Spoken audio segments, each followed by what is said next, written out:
Hello. Good morning, everyone. Good morning, or well, good it's afternoon. morning. It's morning here now in this time. You've traveled through time if Yes. you're watching it in the evening. That's right. Yes, or listening to it in the evening. You're joining us on our morning of our opening night. Yeah, no less. a morning of our opening night, which is oh my goodness. It is allegedly correct English. Yes. Yes. So, and welcome to Over the Fourth Wall. Yes, we have Crooked Path Guide to Eastern Iowa Theater. Thank you, Aaron Posdol. We're committing.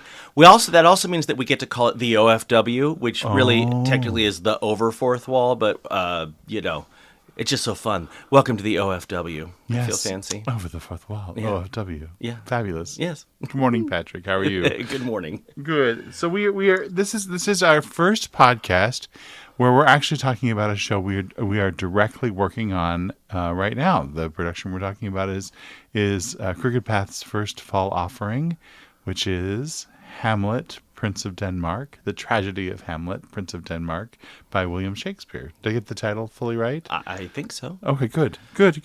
And it is a month, in fact, an entire year of celebrations of William Shakespeare and the anniversary of the first folio, which, if you come to our Sunday show, Miriam Gilbert, we've met with her to discuss Macbeth a couple of podcasts ago. She's coming to speak about Hamlet and its relationship to the first folio and other such things. Mm-hmm. And that's coming up this Sunday, the 24th, at 12:30 at the James Theatre as part of our run. Yes? That's correct. So we are speaking to you on Thursday morning. So we open Thursday, the 21st, at 7:30. We play Thursday, Friday, Saturday night at 7:30, and then, as Chris said, the 12:30 talk back with Miriam. Well, talk forward with Miriam Gilbert, and then a 2:00 show. Yes, a particularly delightful time to be talking about Shakespeare, talking about theater, and enjoying the beautiful fall weather. Yes, which is good. So Hamlet, if anybody knows anything about Shakespeare, they probably have heard about Hamlet. Yes. It is certainly one of the big titles in the Shakespeare canon, and Hamlet has been done locally, and so I want to talk a little bit about a few local productions that have been going on here. Absolutely. So the earliest I could find in the contemporary era was in 2007 when Hamlet was produced by City Circle. At that point was City Circle Acting Company, now City Circle Theatre Company, on the Englert stage, one of the few full-length plays to be produced there, starring Carrie Lane as Hamlet, directed by Rachel Howell and adapted by her mother, actually. And we will hear more about Carrie and Rachel a little bit later in our discussion with our current Hamlet, Ray Vanek, and the full circle moments that exist there. In 2011, Carol McVeigh, professor of theater at University of Iowa, did an aggressive cutting of Hamlet, which she called A Hamlet by William Shakespeare, which really cut down to the core of the essential relationships within the play, and was staged like it was a rehearsal for Hamlet as opposed to a full production for Hamlet. And then probably the one that most people are more recently familiar with is the National Theatre live production in 2015 that was broadcast at the Englert and eventually at Film Scene, entitled starring Benedict Cumberbatch as the melancholy Dane. So there have been many opportunities for people to see Hamlet. Curiously, it's never been done at the Riverside Shakespeare stage. Oh, I'm so sorry. I hate to start with a correction, but yes, it has indeed been done in Riverside. It was done during one of the flood years. Oh, excuse me. Yes. Oh, Performed at the high school. That's right. It ended up being at West High in the flood of must have been 2008. No, it was like 2013. Excuse me. Oh my gosh. I looked through the history and it jumped right over. Excuse me. Yes, that's right. I remember that well. Directed by my acting mentor from graduate school, Ted Sweats. Yes, and I remember they were able to use some very interesting atmospheric lighting because they were inside, although nothing compares to their plans outdoor for that particular production. But nevertheless, we have a very interesting show coming forward. And I guess for readers, can you tell us listeners, could you tell us just a little bit about what the play, a capsule version of what the play would be? Sure. Hamlet is basically a young college student studying philosophy in school in Germany. And in the middle of that, he's given notice that his father, the King of Denmark, has died, and he has to come home for the funeral. He also discovers that his uncle, his father's brother, has since married his mother, which was technically considered incest at the time. And quickly married and ascended the throne, all within a month or two of the death of his father. And if that's not bad enough, the ghost of his father appears to him and says his uncle actually killed him, and it is now Hamlet's job to avenge his death. And the rest of the play is about what happens then. So that's sort of the briefest of synopsis.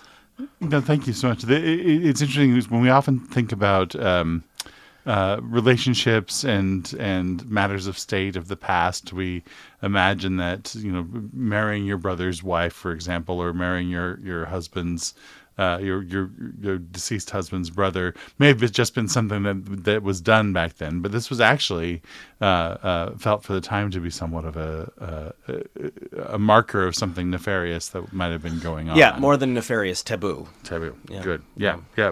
Patrick, who's directing this production of Hamlet? I am directing this production of Hamlet.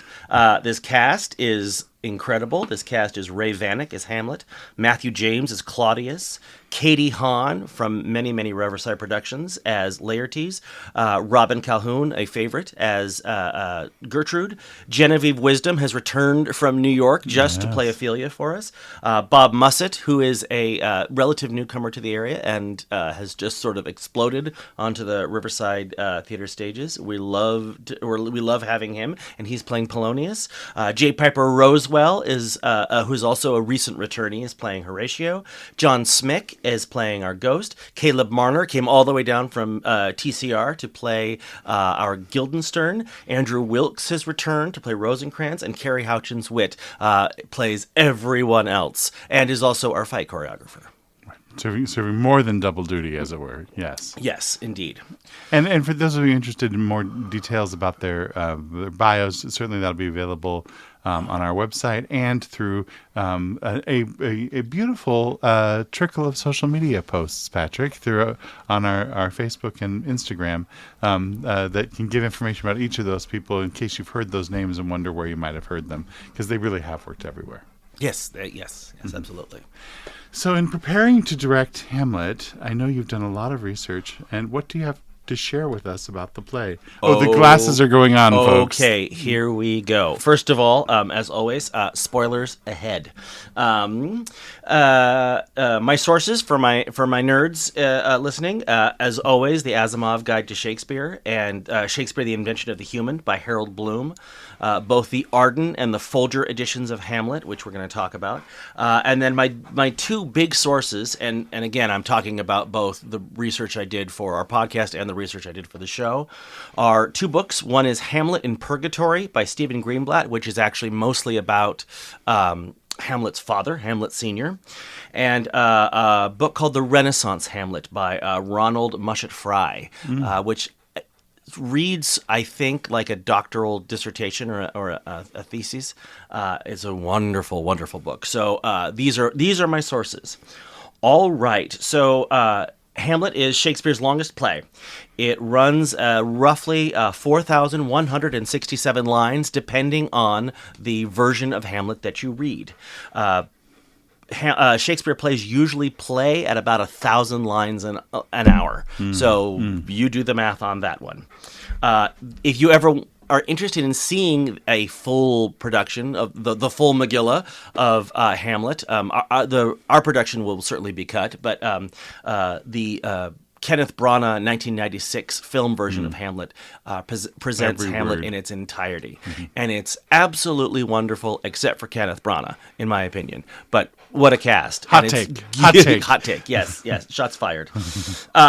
The origin of the play, the story of Hamlet, actually is Viking, and it dates all the way back to probably mid-12th century, around 1150, with a Viking prince named Amleth, which is where which is sort of the origin of this name. It is the story of this is a very typical revenge tragedy wherein something awful happens to the prince. His father's murdered, and then he spends the entire tale trying to figure out how to do vengeance. Interestingly enough, if you've seen the film, the Robert Eggers film, The Northman, which came out a couple years ago, this is actually the story of Hamlet, or at least the bones of Hamlet. The story of Hamlet. So this story is known to us, to Elizabethan audiences, as something in the zeitgeist. Our Hamlet was written probably around 1601, but there is an earlier version that was written probably around 1585, which is referred to by scholars as the Hamlet. It is the author is ultimately unknown. It is possibly Shakespeare himself. There's also a probability that it's another playwright named Thomas Kyd. Again, very straight up revenge tragedy. Basically, none of the thinking or the speeches, just the story. It actually was kind of a like a thriller? Well, yeah, a thriller, but it was also kind of a. It got famous in a kind of a funny way because the ghost kept showing up and just saying Hamlet, revenge, and it became kind of a. Like an early meme. Hamlet, revenge. So then somewhere between 1599 and 1601, our Hamlet is written. Things happened in those 15 years. One, Shakespeare becomes Shakespeare in that he grows into himself as a playwright, discovers his voice, discovers the deep poetry that we know him for. But some things happened in his life. In those 15 years, both his father, John, and his son, Hamnet, die. His father of old age and his son, Hamnet, at a very young age, and probably, almost certainly from the plague. Interestingly enough, at this time, Hamnet and Hamlet are the same name. They are interchangeable at this time. So while, again, you never formally see Shakespeare writing this is the story of my son, or this is the story of my father. Hamlet the play is shot through with both of these events that happened to him. Where I lost my place. So Hamlet is sort of two plays. Again, it is this revenge tragedy, the bones of this revenge tragedy.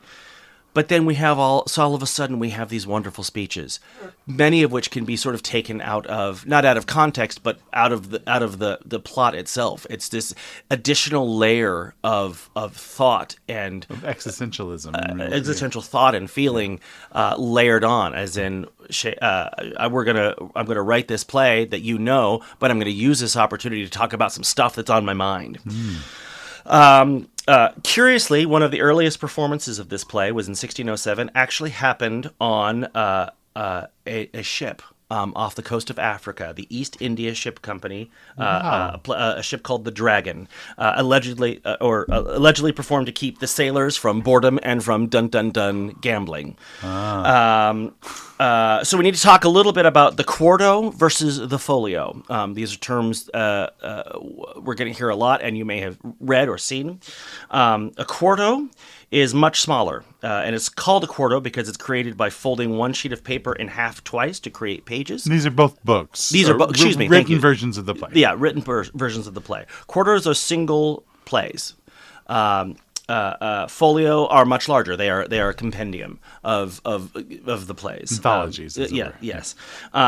Plays are at this time, in Elizabethan times, plays are usually not published in order to keep rival theater companies from performing them.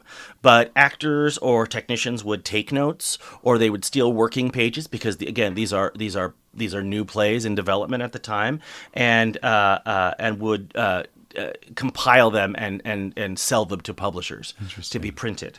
But because of that, there are many versions of plays running around because, again, pages change or memories are different, right? So then once these sort of pirated versions started to come out, the companies would then actually publish the play to protect the play's integrity. So you would have several versions of the play running around. This is certainly true of many of Shakespeare's plays, and Hamlet is one of the most notorious about it. So when it was originally published in 1603, this version was edited down significantly. Characters have different names in this version of Hamlet. Polonius becomes Carambus. Curiously, this version is still published by the Arden Arden Press, and it is still performed today. And it is much more in keeping with the tone of the original tragedy, less thinking, more action. And then the version that we know, the version that we read mostly, it was published in the first folio in 1623. This happened after Shakespeare's death. Two of his actors, named Condell and Hemmings, who were featured heavily in the play Book of Will that we talked about the creation of the fourth at Dreamwell. Folio, yes. It was originally performed at Dreamwell. Compiled the folio, and that is what is generally held as the closest to what we believe Shakespeare intended. Mm-hmm. That said, they are still working from memory. So, and opinions vary. So now we get into reasons why you can go to your average bookstore and see 4 different versions of Hamlet. The Arden, the Folger. Barnes & Noble has, curiously, a really good editions of the Shakespeare plays. And this is because no one really knows what the definitive version of any Shakespeare play is. It's a living document. It's, as we said, subject to revisions and rewrites. Sometimes they're edited for political reasons. So what will happen is Shakespeare scholars working for these various companies, Arden or Folger, will examine the original folio or the quarto versions that they find and determine the most historically accurate version, what the cleanest version is. But opinions vary, most especially in the punctuation, because again, this is old paper. These are bad printing presses. So you can look at an original piece of Shakespeare text, and one publisher will say, or one editor will say, well, that's a comma. Another one will say, no, that's a period, and another one will say, no, that's a smudge. That's an ink smudge. That's nothing. Yeah. But punctuation changes meaning, and depending on the version you get, you can get very different. You can get decidedly different interpretations of Hamlet. There was a meme going around about what things you overhear at a Shakespeare festival, and one of the pieces was, "I have a question mark, I have a straight, a dash, I have a comma," just comparing each of them doing the same speech and understudying each other with different versions. Well, right, but even like the sort of the two most common, I've been saying them, are the Folger and the Arden editions. Right. But if you look at them now, there are entire passages in the Folger that are not in the Arden, because one appeared in the folio and one appeared in the quarto, and the scholars disagree. It's pretty interesting.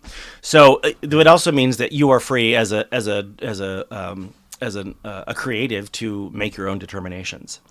Okay, so and in some ways, perhaps required to make your own determinations. Well, certainly. Yeah. I mean, one hopes. Yeah. So I'm going to give you some historical background, and I will say that the historical background is all fact. However, at some point, I will veer into what we are interpreting for our own production. Got it. So. During the time of the writing of Hamlet, England is very much in the throes of strife between their Protestant communities and their Catholic communities. In medieval times, prior to this, the Christian world is primarily Catholic. And as we discussed a little bit in the Macbeth podcast, it is a mix of both Roman Catholic and Celtic Catholicism, which is its own special brand of strangeness. So there are two major differences in thought between Catholicism and Protestantism. One is the idea of transubstantiation. Transubstantiation is the idea that the bread and wine can become the body and blood of Christ, which is a literal body and blood of Christ within the mouth of the priest. Yes. This is a cornerstone of Catholicism.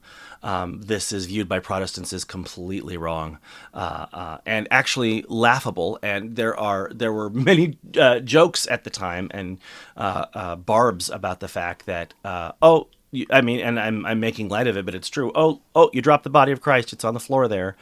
And more significantly, the idea, okay, well, if bread is actually the body of Christ, then can you digest the body of Christ? And can you actually, defecate the body of Christ? And actually, there are lines that Hamlet has throughout the play, how a king can go through the guts of a beggar, that talks about this idea. So this is a major point of contention. The other one, and this is the biggie, is the idea of purgatory. Interestingly, purgatory is never actually mentioned in the Bible. It is, in fact, an invention of artists in the medieval times. This idea that there is a place after you die that you go and spend a time in punishment. Purgatory is not limbo. Purgatory is hell, but with a time limit at this time. But where things get strange is this idea that you can have prayers, you can pay to have prayers said for you to shorten your time in purgatory. They're known as indulgences. This becomes a hugely corrupted system within the Catholic Church. The idea that the more money you have, the more prayers can be said for you, and the shorter a time you spend in purgatory. Despite your worldly sinning. Yes. Again, another cornerstone of Catholic thought at this time. Curiously, Westminster Abbey is considered an indulgence. It was built by Henry VII. Basically to atone for the sins that he made in life. Look, I made you a huge church. Please, can I spend less time in purgatory? So there are these two major points of contention. Protestantism is born from two big sources. The first, of course, is Martin Luther in 1517. Tacks 95 theses to the door of a church in Wittenberg, where Hamlet goes to school, with grievances against the Catholic Church. This is wrong, this is wrong, this is wrong. Then, in 1534, Henry VIII creates the so-called Act of Supremacy. He was, of course, famously married to many, many women, and he wanted to get a divorce from one of them. The Pope refused. He was Catholic. The Pope refused it. And so Henry VIII says, well, I'll show you. And the Church of England was born, another sect of Protestantism. So it's these two major factors that contribute to this huge influx of Protestant life in England at the time. So then we get to Henry VIII. Henry VIII dies. He has two children. One is the Mary Queen of Scots, who is technically the rightful heir to the throne, and the other is Queen Elizabeth. Mary Queen of Scots ascends the throne. Ascends the throne in England. She immediately reverts the entire country back to Catholicism and begins to persecute Protestants. The name Bloody Mary comes out of this. This is where we get an aggressive persecution. Yes. It's torture and death and execution. She rules for 25 years. She does a lot of, in addition to this cruelty, there's also rumors of strange sexual behavior and corruption. Which may have been written by the subsequent fair enough regimes, yes. Long story short, she rules for 25 years and then is forced to abdicate the throne. Her half-sister, Elizabeth, ascends the throne. She immediately reverts the country back to Protestantism and outlaws Catholicism. She is not the same. She's not cruel in the same way that Mary was. It is outlawed, but it is not actively persecuted. So we have this weird moment in the history of England where generations of families revert from Catholicism to Protestantism, back to Catholicism, back to Protestantism. So a typical Shakespeare audience would, all of which would be Protestant, but all of their grandparents and possibly parents would be Catholic. So there's this strange point of conflict. And at one point, of threat of death. Catholic. Yes. Yeah. It is under these circumstances that Hamlet is written.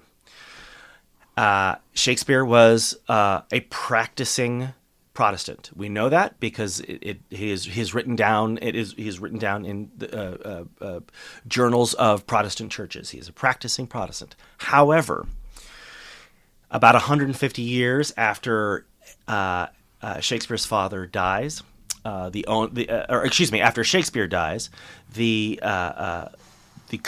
owners of the person who owned Hamlet's cottage was Shakespeare's cottage. Excuse me, I keep saying that Shakespeare's cottage was having the roof redone, and in the rafters of this roof, the builders discover what is more or less a spiritual will written by Shakespeare's father, wherein he says, if I fall sick, these are the prayers, the indulgences I would like said for me.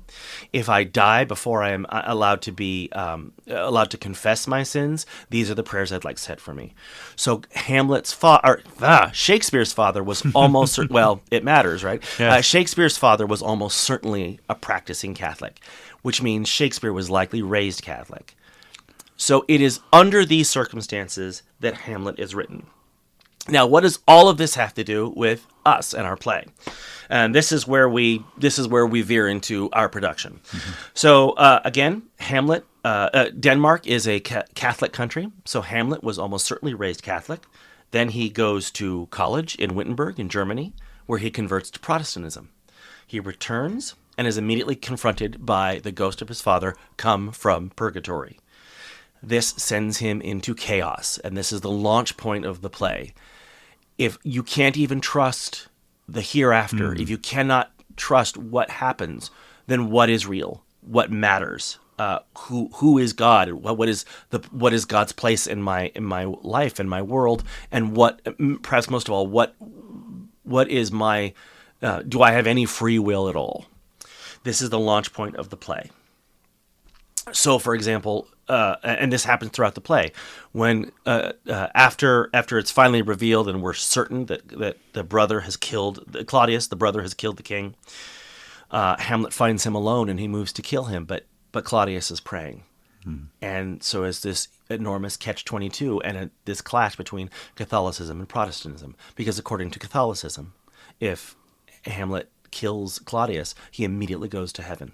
And that's not part of the revenge plan. So there's this tension and this chaos throughout the play. Other foundational circumstances that matter to our production, as discussed in the Macbeth podcast, the Elizabethan chain of being is a huge part of this world, this caste system, this very rigid caste system, which does not allow people to jump castes, and if they do, it does send the world into chaos. So when the line, when Marcellus says something is rotten in the state of Denmark, very famous line, it's not just a line saying, oh gosh, things are messed up right now. It is literally saying there's something wrong. There is something deeply wrong at the core of Denmark because the chain of being has been disrupted. The king has died, and the brother has jumped the chain of being, and that's not supposed to happen. There are recurring themes throughout the play. Everybody watches everybody. Everybody spies on everybody. We have lots of imagery about mirrors and lots of imagery about two faces. The word fortune is mentioned a lot in the play. At this time, fortune is not an idea. It is an embodiment of a person with two faces, good fortune and bad, and that this is a capricious being, and you never know what side of the wheel you're going to be on. This duality happens throughout the play over and over again. There is a literary term called hendiadys. Don't look it up. I can't spell it.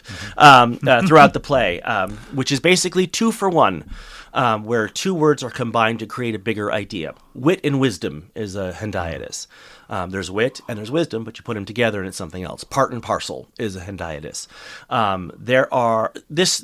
Shakespeare uses them throughout the entire canon, but they are hugely prevalent in Hamlet. And once you know that, you can't stop hearing them. There are probably 68 different examples of hendiadys in Hamlet. Voice and yielding, the book and volume of my brain, the morn and liquid dew, oh, what a rogue and peasant slave am I. Polonius, he says most of them. He says everything twice because boy, does he like to talk. Neither a lender nor a borrower. Yes.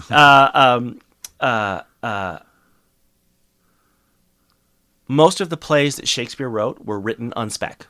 He was writing to eat and to feed his family and to feed his troupe of actors. There is some indication, it was written for an event, such as Macbeth. Macbeth was written for an event. There is some indication that Hamlet is Shakespeare's first personal work, that he wrote it. Yes, he wrote it to be performed and to make money, but he also wrote it for himself.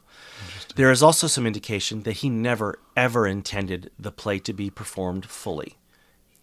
That he wrote it, 4.5 hours is long for anybody, even in Elizabethan times. But there's this idea that he knew it was going to be cut. He knew it was too long, but he had these ideas and he just wanted to get them out there.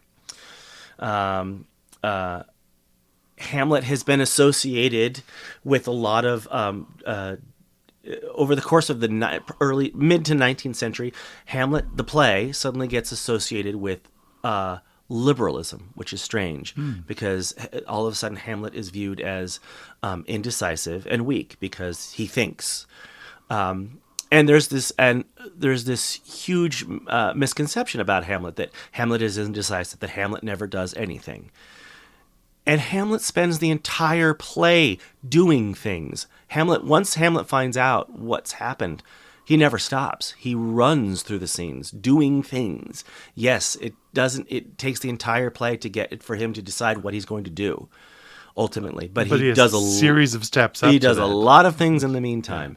So it starts to be associated with this sort of elite liberalism, which continues to this day, curiously. It is also one of the only roles in not just Shakespeare, but the Western canon, where certain specific actors have been associated with it. And really the only one I can think of is Doctor Who.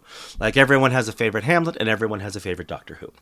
So some notable Hamlets through history. And these are stage Hamlets. Richard Burbage, who was Shakespeare's #1 actor, is the OG Hamlet. And that was obviously that took place in Elizabethan times at 1601. There was a famous British Hamlet, a British actor named Henry Irving in the 1870s. He performed it. Sarah Bernhardt is the first known female to play Hamlet, and that was in 1899. John Barrymore, Drew Barrymore's grandfather, played him in 1922. John Gielgud, and suddenly we get these decades of, this is the decade of this actor performing Hamlet. Yeah. So John Gielgud was the Hamlet to watch out for in the 1930s. It became Laurence Olivier's in the 1940s. It became Richard Burton's in the 1950s. And curiously, there's a play going on in the West End right now called The Motive and the Cue, which is all about this with Gielgud directing. Gielgud directing Burton. You should go. I understand it's a marvelous play. Yeah. So Richard Burton in the 1950s. Then starting off in the 70s, we get Mark Rylance. He starts to play it off and on, and starting in 1976, and that continues to this day. Christopher Walken played it in 1982, and let's all pause and just put our Christopher Walken saying "to be or not to be" in our heads. Daniel Day-Lewis famously or infamously played it in 1989. He walked off stage mid-performance, allegedly having seen the ghost of his own father in the middle of performance, and he has not appeared on stage since. Kevin Kline famously did it in New York in 1990. Then we get to the 1995, again infamous, the 1995 Keanu Reeves version that happened in Canada. Curiously, most of the reviews for that production were fair to good. Apparently, he was good. When it was sort of it was the basis for the Slings and Arrows subplot. in the first season. The first season, yes. And one of the reasons is that one of the authors went to see it to see what could possibly come from it, and happened to catch. Apparently, one night of the run was particularly genius. Yeah, and he caught that night. Yes. Peter Brook, the recently late and great director, directed Adrian Lester in 2002. Ben Whishaw did it in 2004, and now we're speeding up. David Tennant did it in 2008, Jude Law in 2009, Michael Sheen in 2011, Maxine Peake in 2014, Benedict Cumberbatch in 2015. The first Black Hamlet at the RSC was Papa Esidu in 2016. We get Andrew Scott in 2018. And then finally Ian McKellen in 2021 at the age of 82. And he is the oldest known professional Hamlet. And then there are all the famous film versions. Again, Sarah Bernhardt, who we talked about, actually did a film version in 1900. Olivier did his film version in 1948. Then we get Ethan Hawke, Campbell Scott, Mel Gibson, and I like the Mel. If I was recommending a single film version, I would recommend the Mel Gibson version. I will fight you on that. That is a good production, and Mel Gibson is good. So does Alicia Silverstone in Clueless recommend that version? Well, fair enough. Mel Gibson, Ian McKellen, Kenneth Branagh, Christopher Plummer, Richard Chamberlain, Derek Jacobi, and pardon me, for a truly, truly gonzo experience, if you can see the Nicol Williamson version that was filmed in the 1960s, Nicol Williamson played Hamlet, a very young Anthony Hopkins played Claudius, and Marianne Faithfull played Ophelia. It is wackadoo, and I highly recommend it. And that's what I got. So apparently, Patrick, thank you. Excellent. I'm so tired. Well, I'm so very tired. we talked a little bit as we were going through this. I was reminded of some other things we've discussed on this podcast, both about the history of Shakespeare, but also the history of great plays that seem to be able to.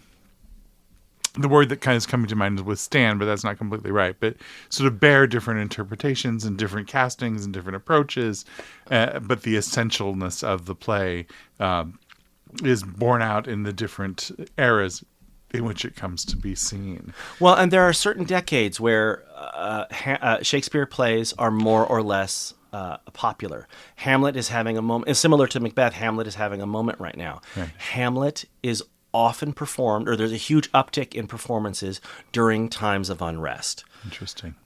Because again, it asks, it is during the times of unrest that we ask the larger questions of ourselves. Why are we here? What are we doing these things for? Why do I go to work? Why do I work this hard every day? What is my life building to? What is my life for?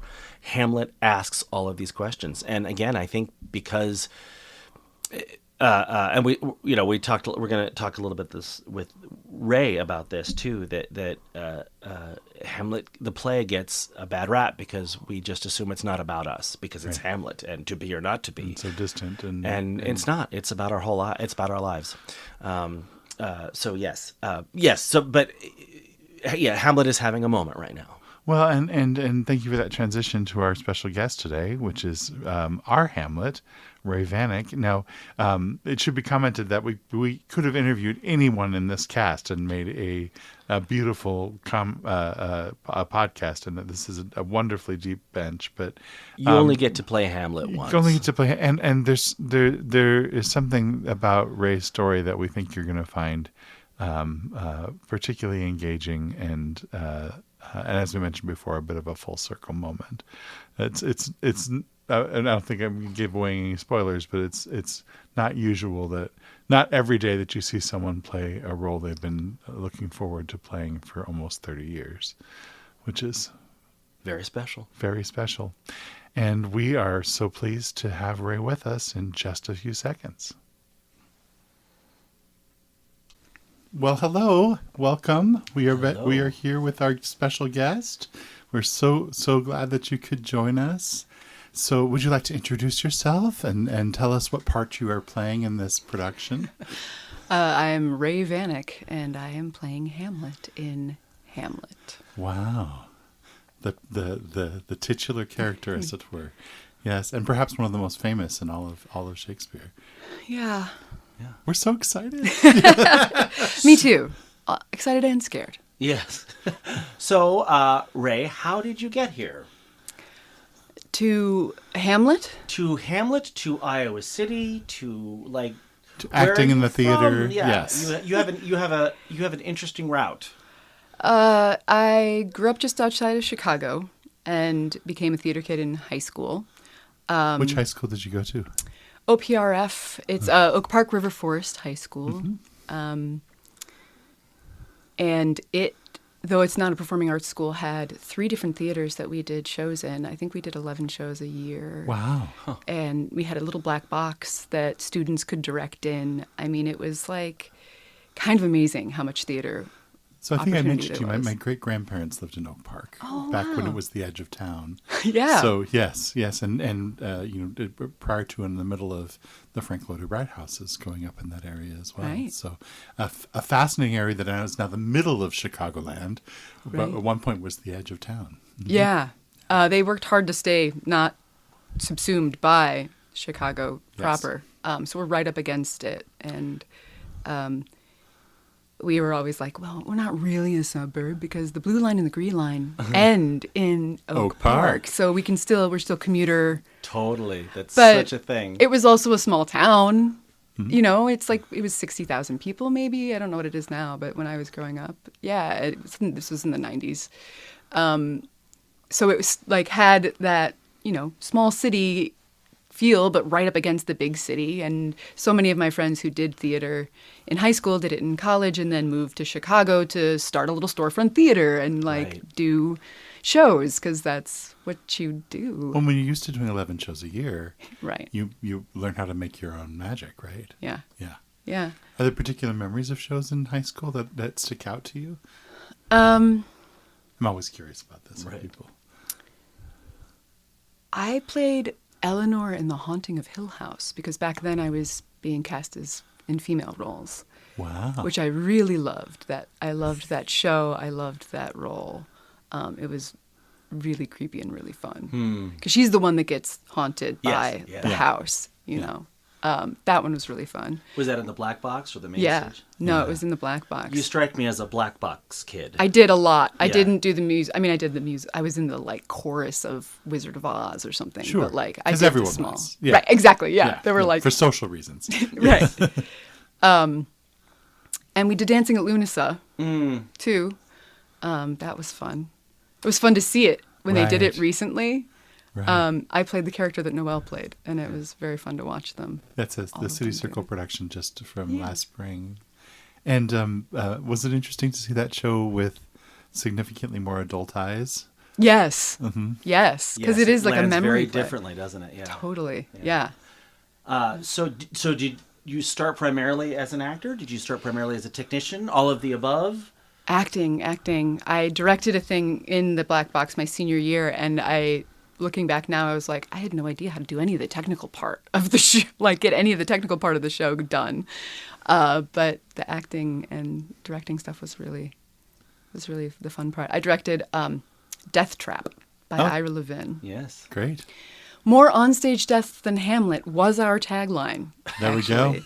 That's Which is good. funny because there's only 5 actors in that show. That's true. And then did you go to college for theater or No. Oh. I went to Grinnell, just down the Yes. road. Is Yes. that I assume that's what brought you to Iowa? Yes, that was 60 miles away from almost exactly from Right. Iowa City. Yep. Yeah. I was an English major, but kind of a closet theater major. I took enough theater lit classes that could be used in either, as either English major or theater major kind of stuff. I did take stagecraft. That was where I actually started to learn design and backstage and tech and stage management and all of that was in college. Did you have your eye on a different profession as a writer or a teacher? Is that what led you to major in English? Writing, or just, owning a bookstore. I don't know. What do you do with a BA in English? Not much. There's actually That's literally a song. That's the opening song to the Avenue Q. Is it? What do you Oh, do God. with a The BA in English? Yes. There it is. I feel seen. I can't pay the bills yet because I have no skills yet. Yes. So you were there 4 years, 5 years? Excellent. And then what brought you to Iowa City? Well, during my time at Grinnell, Iowa City was where the culture was, because Grinnell is, I think, 12,000 people now, and then it was maybe 8,000, including the whole college. And my best friends and I, we just sort of fell in love with Iowa City as like a really cool little small town. Yeah. It's in Iowa, but it doesn't feel like it's in Iowa because it's a college town. There's international feel going on. There's a lot of art. There's a lot of music. There was food that was other than like diner food. Mm-hmm. That's really a lot of why we came. Sure. I ended up here because my best friend from college had moved here and bought a house and was like, I don't know how to be a homeowner. What if you came and lived with me? And like, Well, Chris, maybe she can tell us. oh God. Well, we'll figure it out. I Yes. hope. So I had been like living in apartments in Chicago with people I met on Craigslist and was like, I'd much rather live in a house with my friend and her dogs and my cat. And I had been doing theater in Chicago, but sort of in a real peripheral way, not like deep in the scene. And then I moved here, and the people that I became friends with immediately upon impact. Well, I was already friends with Rachel Howell and Carrie Lane, and they're best friends with Matthew, James, and Mikey. And I started doing theater with Matthew, and he recommended. And it yet continues. And continues because Matthew he's in James the is playing our show. Claudius, yes. He directed Bent at TCR, and he asked me to assistant direct. And then the moment that show ended, Sean Lewis at Riverside, he was at Riverside at the time, and he was looking for an ASM for Ears on a Beetle. And I guess emailed a bunch of people that he knew, and Matthew was like, oh, Ray should do that. Oh, I didn't know that. And I walked in, and Sean was like, Matthew says you're great, so you're great. You're in. Just here's what you need to do. That was a play ASM this show. with Elijah and Patrick. Yeah. That's how we met, yeah. And that's how we met. Oh, my goodness. And then I just did I ASM'd and then started stage managing like every show almost that calendar year at Riverside, and that was it. And there was a very transitional time at Riverside, so Yeah. I'm sure they were thrilled to have someone who knew what they were doing. Well, Because it seemed like so much was up in the air at that moment that a grounded force was extremely welcome. Yes. yeah, and I think that was a little bit of the baptism of fire of how we became friends, because you directed the cake and I stage managed it, and Sean had already left and Adam hadn't arrived yet, and we just kind of did that show with no oversight. It was just us. It was just sort of us in the building having a good time. It's so true. It's very, really very true. hoping that nothing broke down. Yeah, Oh, it God, didn't. Thank goodness. no. So you have worked as an actor or as a technician or stage manager at Riverside, at Dreamwell, at Theater Cedar Rapids, for us At at Crooked SPT. Path, at SPT. Have you worked at ICCT? Where else have you worked? Not at ICCT. And no, that's it. I mean, the ones you mentioned. Oh, Mirrorbox. Yes. Of course. That was- yes. That was the other. I think that's it. All right. I already know this story, but I like it, so you should tell it. How did Hamlet happen? Well, it's been my favorite since I read it in high school. And you and I were working on Let the Right One In a couple falls ago. And we were having, this is the first part of the story. Mm-hmm. We were having, it was like late in the production, and we were talking about how much we loved the cast that we had. And we were like, we could cast any number of shows with this group of people. What if we did Shakespeare with this cast? What would you want to do? And I was like, well, I love Hamlet. I'd love to do Hamlet. And he was like, cool, let's like cast it with our cast that we have right now. And you were like, who do you want to be? And I was like, I mean, Hamlet. dream role Hamlet. And then, I don't know, a few months later, there was a general call for auditions for Riverside, and I don't have actual audition pieces. I hadn't at the time, but I knew Rogan Peasant, the monologue from Hamlet, because I just love the play enough to know the monologues from Hamlet. And I auditioned with that piece. And after I finished, Adam was like, you should do Hamlet. I'd come see your Hamlet. We'll almost never do it here, probably at Riverside, but you should do it. And I told Patrick that. Because we were working on Natasha Pierre and the Great Comet of 1812 at the time. That's right. And I think you were I was in the dressing rooms, and you came downstairs, and you sort of relayed that conversation. And I went, well, how about that? And cut to a year and a half later. And the two of you had already done Comedy of Errors together, so your familiarity with Shakespeare together. Yes, we'd That's already, right. we'd already Had acted already in one happened. Shakespeare play Yes. together. Yes. Yes. Yeah. Mm-hmm. Yeah, and that's how Hamlet. That's how Hamlet happened. The other piece of that is that the piece that may be less familiar to that story that I know is that Patrick had been looking to do that. What pieces of Shakespeare could we do that would be unique to our world and that would fit well with our company? And we talked about Hamlet as a possibility. Yeah, I have to say though, it was it was on our list, but it was not very high on the list. It just moved quickly to the top. But once that happened, I thought, well, let's think about that. Oh, we actually do have the right people. We do have the right place. Oh, this would work, and that's how. Yeah. And then about that time, Patrick became very enamored in the research behind Hamlet, which listeners to the podcast will have heard. Yes, and I'd like to apologize. A fair amount of. Yes. You mentioned before you'd had the monologues in you for a while. When did you memorize the monologues, Ray? As a weird theater kid in high school, when I first read it in like junior year English, and was like, "This is an amazing play. I love it." And I have revisited it over and over and over. I've tried to write a modern day novel set in a performing arts college that is effectively the story of Hamlet. I have tried to write a story of a theater company putting on Hamlet, but what the storyline of what's happening with the theater company is effectively Twelfth Night. Oh.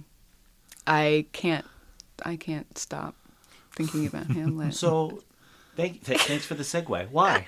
What is it about the play or the character? Oh God, I don't even know. Twelfth Night makes so much more sense, right? Like, I also read that junior year, and I also fell in love with that because the Viola Cesario thing was something in me that I had not actually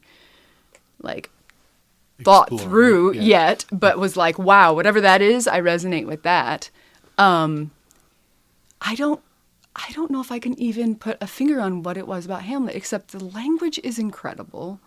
The story is exciting. The character he's so mercurial and searching and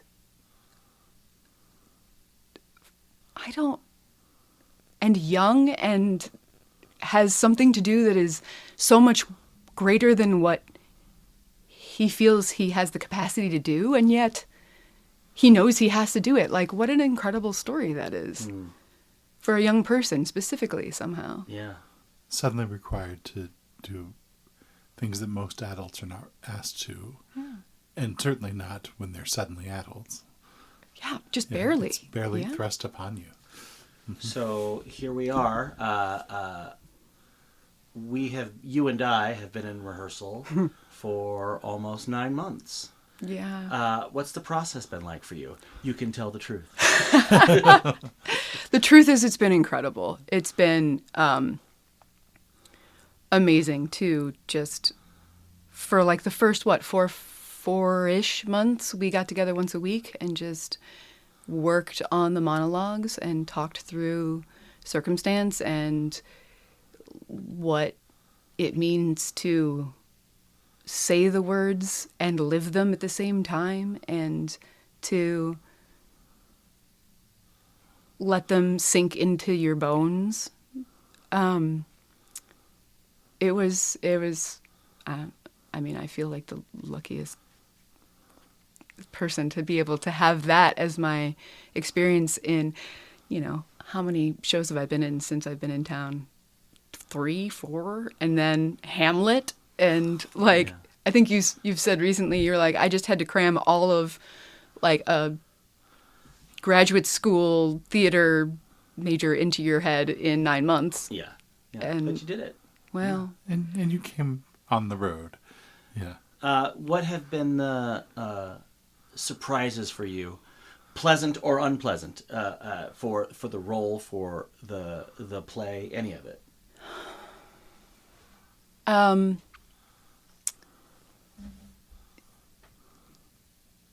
How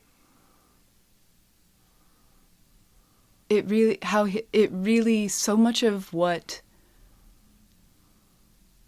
Hamlet's dealing with is like the circumstance is highly specific. Yes, nobody's father comes back from the grave to tell them to kill their uncle. Like that's not, everybody's experience. But the way that he interacts with the people in his life, the way he processes his situation, what he has to do, it just feels so. And part of it is that the story and the language are really familiar to me, but it feels so inevitable. I don't know. Like, of course, these are the words that he says now. Of course, this is how I would react. And if I really just sort of get out of the way of the words and the moment, it happens to you. And that's the amazing thing. I don't know if it's about only Shakespeare. I haven't enough experience, but like there's a weird alchemy where it just, you let the words come out of your mouth, and if you let them happen to you, it's there. It's not anything more than that. And sharing them with the people in the room is the play. Something that we have talked about, both the two of us and with the rest of the cast, is the obstacle of overcoming the fact that it's Hamlet. And there are so many of Shakespeare's greatest hits. Here comes to be or not to be. Yeah. Here comes neither a borrower nor a lender be. Here Right. comes there's more things in heaven and earth that are dreamt of in your philosophy. Here, and how we can get over our preconceived notions, but also the fear of, everyone's waiting for this. Everyone's judging it. Every line could be somebody's favorite line. Yeah. Yeah. What has been your tools and tricks and techniques to allow yourself to get past that part? Part of it is knowing it well enough that it is, again, the inevitable thing to say. It's not the famous line. It's like the thing that needs to come out of you in this moment. Part of it is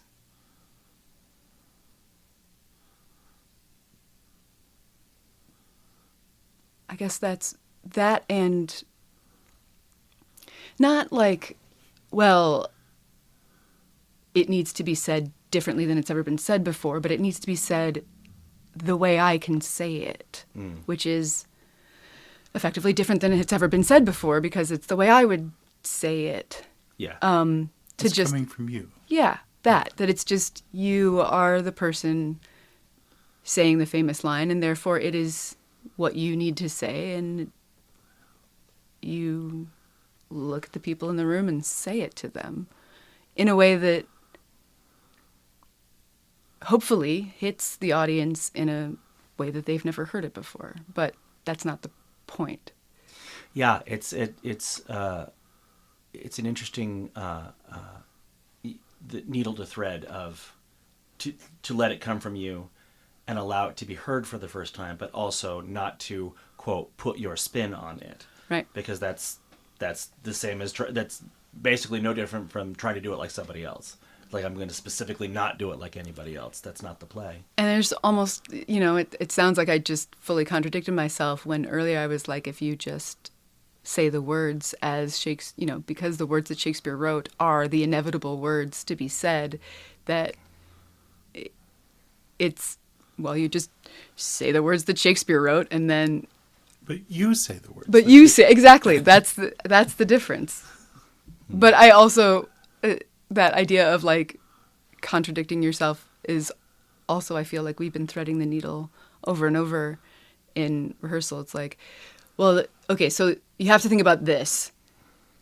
And then the next time we do the thing, well, you have to think about this. I was like, well, that's the polar opposite of the thing I had to think about last time. And you're like, exactly. This is like, you have to think about both of them equally. And right now you're on this side of the needle's on this side, and you have to put, bring Why it do you back. think this person's going mad? It's the balance of all of these things. My acting mentor, Ted Sweats, who is a founder of American Players Theatre, he refers to Shakespeare as the acting Olympics. Yeah. Because it's both sides of the brain all the time. You have to remember the meter and the form and where your mid-stops are and where your energy points are and how to use the antithesis and how to use the alliteration. And you have to stand in the light, and you have to make sure you're heard, and you have to protect your voice. And you have to talk to the people in front of you and really make a connection. It is not for the faint of heart. Listener, at some point we'll maybe be recording a podcast to describe all those terms that Patrick just used, because they are very, very interesting. But I think you get you were very clear. No, that is a reasonable thing to say, for sure. Yes, but basically those are all things that Shakespeare has baked into the writing, as clues to the actor and also as part of the poetry that is there. Yeah, that's sort of the secret gift of it, is that knowing how the structure works, knowing how the punctuation works, knowing what a period in the middle of a line means, knowing how to use the poetry is actually, all of these are clues on what you're saying and how to act it. And when you unlock that, it actually gets easier to act and easier to understand. They're not just decorative. They're not decorative. Yes. Yeah. Why? And this is a quote from the wonderful Barry Edelstein from the Globe Theatre in San Diego. But why these words now? Why is Shakespeare using this language now? Why is this heightened? Why is this very plain? Why is this poetry? Why is this prose? All of it are clues on how to act it. Right. Yeah. It's. I love this part of it. Well, one thing we talked about earlier on in our discussion with you is that you came to town knowing certain people, and you've come to know so many more. And is there anyone in our cast right now that you've not worked with in some capacity? I have never worked with John Smick before, but I had met him before we started. Mm-hmm. But Andrew, whose last name escapes me at this moment, Wilkes. even because Andrew Wilkes. Andrew Wilkes, As in John Wilkes Booth. because That is not in John Wilkes Booth. It's the same sound, but no, that's not. He's not a relative. They're not related. John Wilkes Booth. They're not related in any way. Nevertheless, I think it's important that we let our listeners or how about know Annie Wilkes that Andrew Wilkes is from Misery.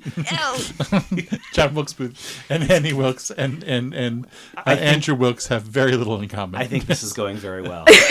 Very well so far. Andrew Wilkes. Yes, and in fairness, Andrew Wilkes moved away almost 10 years ago and has since moved back. So, and he walked into rehearsal, and I was like, I don't know this guy, but I like him. Yeah. I'm really glad to work with him. Yeah. So every person was either a person that I already knew and knew I wanted to work with, or upon meeting was like, yes. So good job, Patrick, in casting the show. Thanks. We do our best. Do you have a favorite speech or favorite moment? Or am I not allowed to say? Or are you not allowed to say? I don't know. Do we save that for the Facebook post? No, it's, tell the truth. Well, it may vary moment to moment.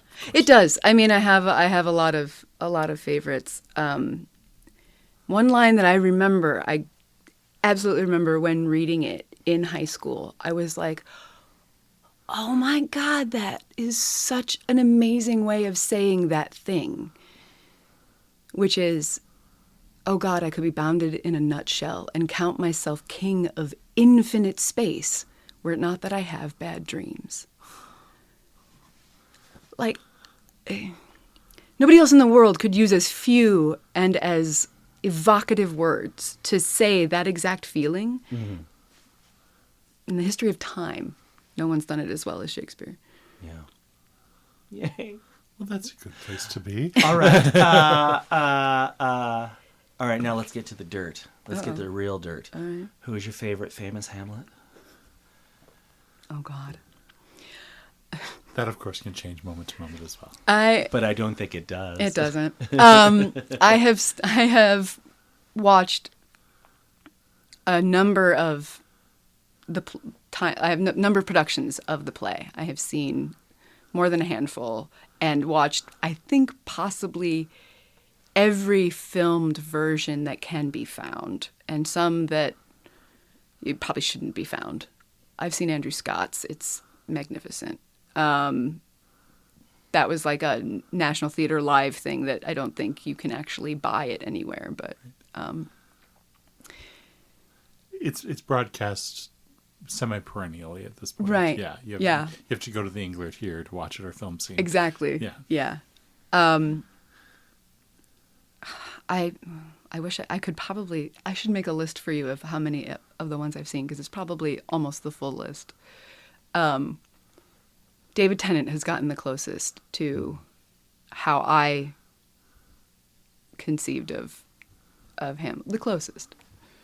He's not there, but he's the closest. It's strange though, and I mean it's true of all roles, I think. But there's something about the Hamlet, the role of Hamlet that once you've done it, you do have a certain ownership of it, and you do have a certain sense of, well, that's not it. That's it. Nope. Not that. Right. That.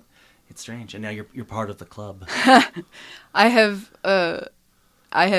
had those opinions for a very long time before even doing it. However, there is because the other thing about Hamlet is, I mean, this is somewhat, there are other roles, there are other Shakespeare roles that this is true for, but there are Hamlet so much is, well, this is David Tennant's Hamlet. Well, this is Richard Burton's Hamlet. Well, this is, whoever. It's this person's Hamlet. Partially because Hamlet dominates in the fully uncut version of the play. He dominates the number of lines out of anyone. We've cut it down a lot. I don't think I'm actually that much. I don't think I actually have that many more lines than some of the other. Oh no, it's all you. It's well, all you. You cut that entire Act 4 speech, which is a long one. There's a lot of things that I don't have to say in this. That's true. That is in true. this version. But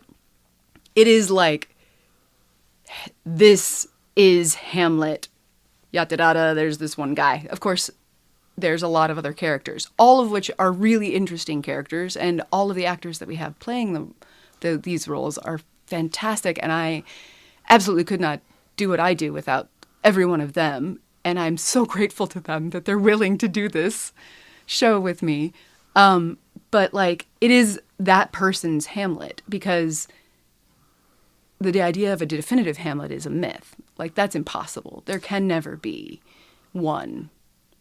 This is it. This is the Hamlet. We've done it now. We never have to do it again. That's never going to happen, because it is each individual person has to bring their entire self to the role, and it's that version of it, and it brings different things to it every time. Each person brings different things to it every time. So there's for those of you who are fans of Slings and Arrows, there's a podcast dedicated to Slings and Arrows. Is it Outrageous Fortune? What is it? Oh, what is it called? Oh, you can actually just Google Slings and Arrows podcast, and it's the only one that comes up. Thank you for saving me. But there's the interviewers sort of work their way through the cast and the creatives talking about the show. But then they talk to Paul Gross, who famously played Hamlet in Stratford in Canada. In the reality of Stratford in Canada. Yes. And then played the role of the artistic director putting on Hamlet in Slings and Arrows. Yes. Who had also played Hamlet. Yes.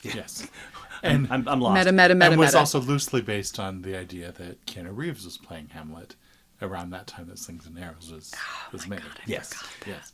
But anyway, Yes, so the actor's name is Paul Gross, and he was talking about playing Hamlet, and he said something that I have that has freed me, which is, he says, when you're playing Hamlet or directing Hamlet, you're never going to get there. You're never ever going to get there, which means you are free to climb.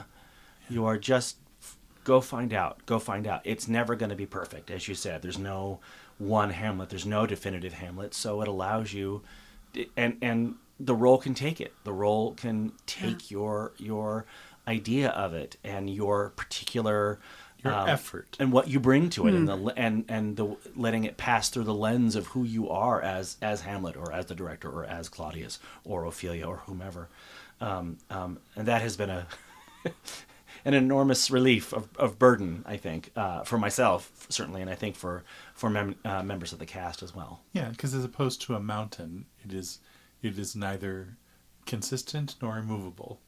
The times in which you're doing the show, the way in which you approach it, and what you as a human bring to it in this period versus the period it was written, it continues to move and be discoverable.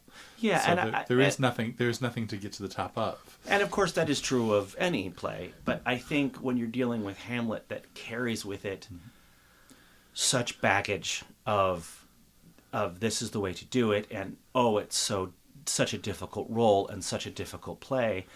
And it's not that those things aren't true. It is difficult, but it's not unapproachable. Right. It remains worth doing. And this is something that we've talked about. It certainly, yes, it's worth doing.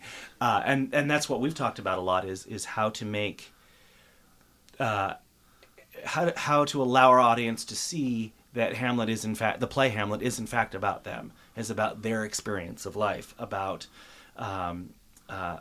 we all have the experience of asking, what is this all for?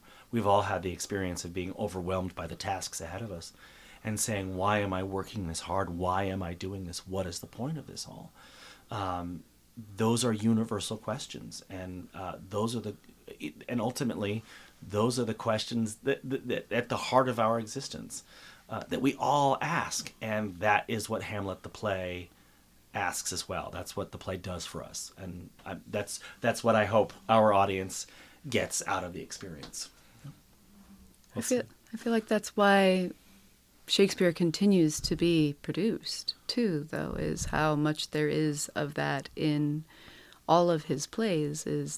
There is some timeless universality of the human condition that we need to, that is being explored in each of these plays, and we in this moment, the people that we are in this time, in this place, can explore that with this story and then show it to people and hope that they explore it in themselves as they watch it. And that's what live theater is, right? Like that's why live theater exists. Yes.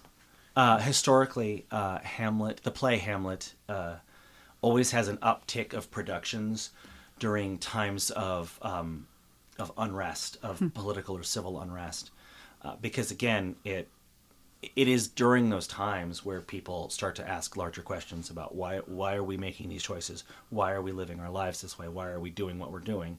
And again, and Hamlet, the play, asking these questions is here for you. Because it takes, and all Shakespeare takes what we experience every day and elevates it to poetry. And that's... Well, questions of are the rightful people in power? Is there something beyond the surface that is stoking our feelings of unquietness? Is my life really mine? What am I owed my family? Right. What do I owe to my family? Yeah. And one thing when you were saying, Ray, it strikes me is that that in Shakespeare's genius, something sparked within his mind to put this to word, and it resonates across generations and across circumstance, because at its heart we remain human. We were just talking last podcast about our town that was sparked from a visit to a archaeologic dig, and realizing that the same concerns the people they were exhuming had about each other existed in the town around them. And that was, from thousands and thousands of years before. And so finding that commonality in the poetry in the distance is beautiful, absolutely beautiful. So we are recording this on the weekend before we perform, but the podcast will actually drop the day we open. So how are you feeling? What are you excited about this week? What are you scared of? What is the week ahead for you?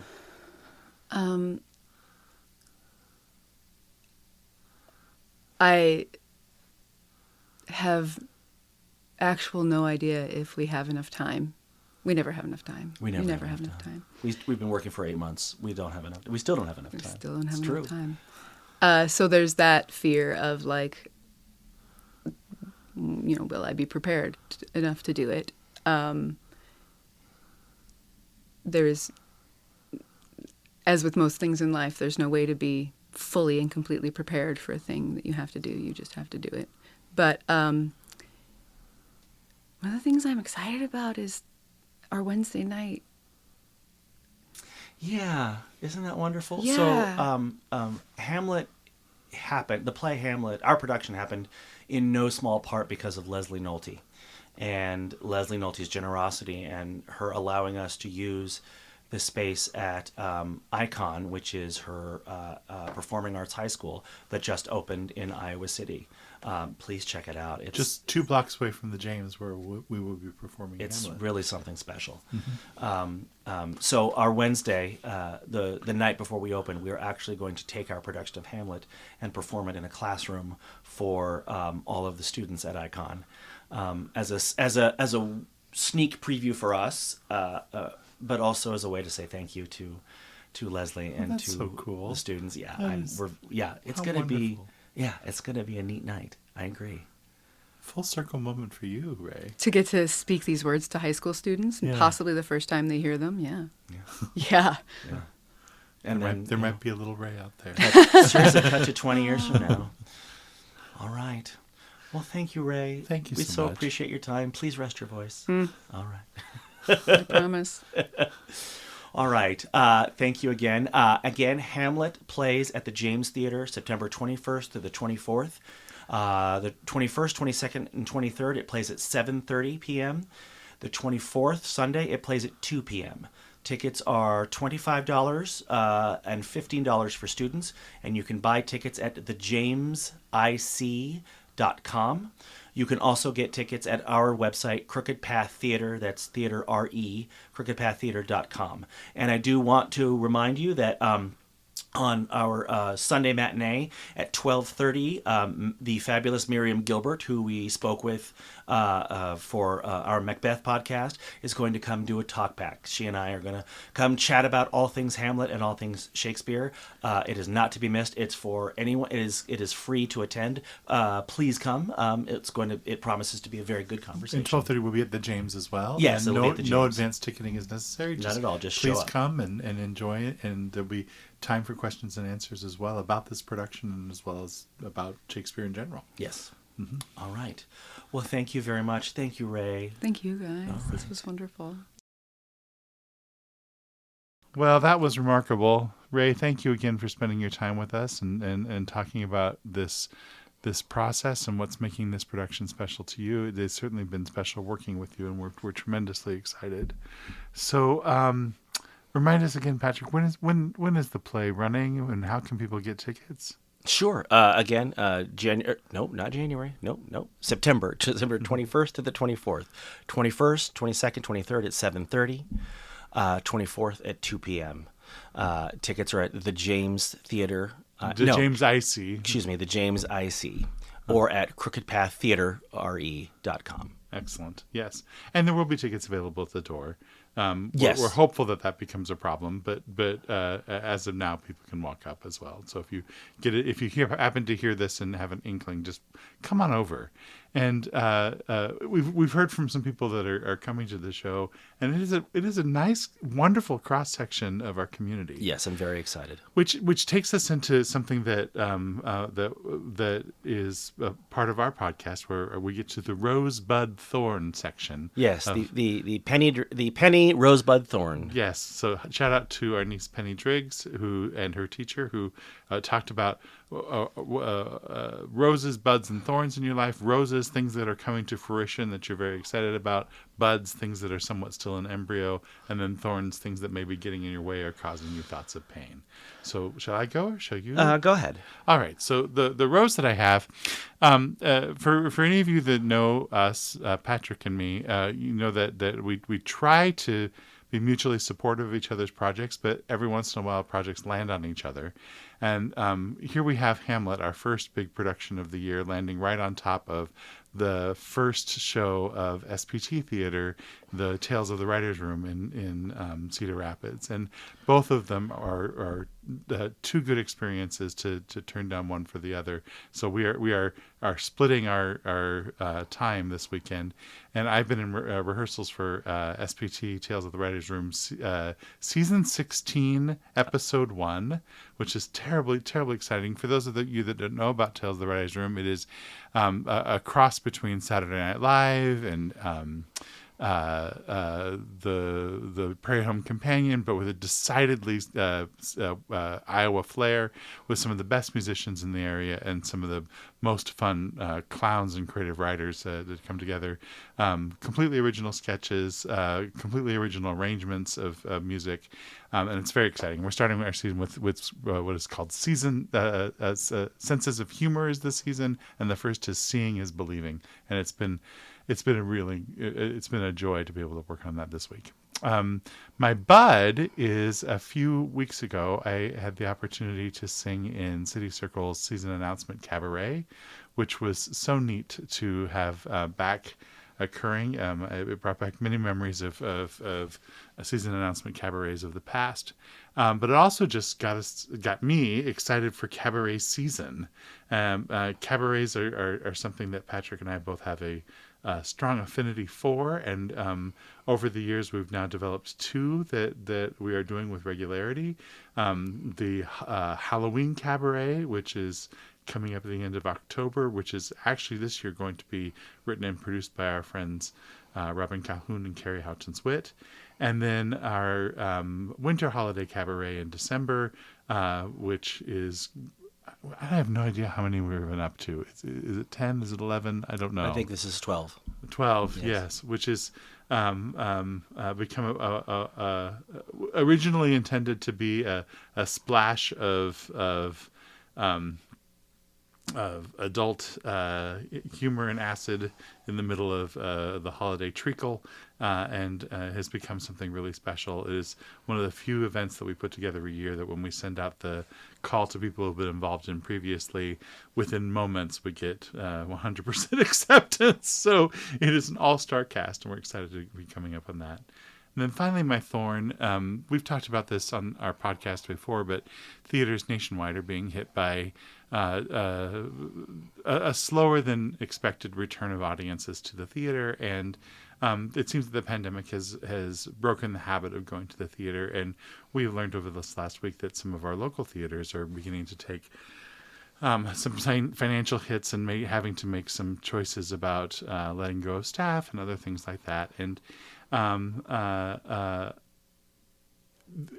we just want to remind people and be champions for the value of having excellent and diverse theater within our community, and what that means. And with changes in tax law and changes in the way that we do things, as well as the availability of streaming services. Look, there's a writer's strike on right now, but that is not affecting the pipeline of excellent local live entertainment. And this is a really good time to gussy up a bit and go see a play, and consider becoming involved either financially or as a volunteer at one of our many fine theatrical locations and institutions.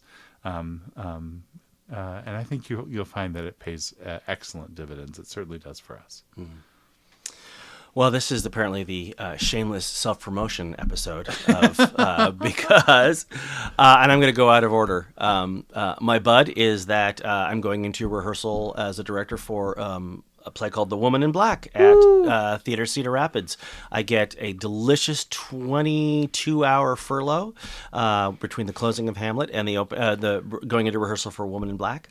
But that's coming up, and we'll be talking about that in a couple of weeks. And then, I'm sorry, but my rose and my thorn are the same today. It is Hamlet, because the rose is that we open and the thorn is that we close. We open on Thursday today and we close on Sunday. I have worked on this play for 8 months. 8 months in earnest. Yes, and my Hamlet has worked on this play for 8 months, Ray. And it's coming. It's finally here, and I'm very, very excited and pleased and relieved and happy and so proud of these actors. And we're going to say all that work we're going to say goodbye to on Sunday. So it is a full and bittersweet weekend for me. That's and a quick shout out to some people we didn't mention with this particular production that is close to us. Our collaborating artists, Emily Ganfield, who's worked on the costumes, and Christian Ollinger, who's done a set and projections, and as ever, the James Theatre, who has created a welcoming and viable and creative hub for theater, music, and community engagement at their space, and also has opened up the classrooms at Icon Academy for rehearsals for us. Yep. So. All right. Well, thank you, everyone. Go see a play. Go see Hamlet. Go see any play. Absolutely. We will be back in a few weeks to talk about Clue at happening at Theater Cedar Rapids. And we're more. very excited about it. Yes. And our guest is TBA, but we're working on it now. Absolutely. And a reminder, if you have any questions, comments, concerns, or additional suggestions, please either put them in the comments or send us an email directly or call us. Any way you want to reach out to us. Please don't call us. Don't call us. Yell at us across the room. There yes, we go. We'll see you at the co-op. We'll see you somewhere. Yes. Thank you for listening. Please enjoy your day. Thank you all.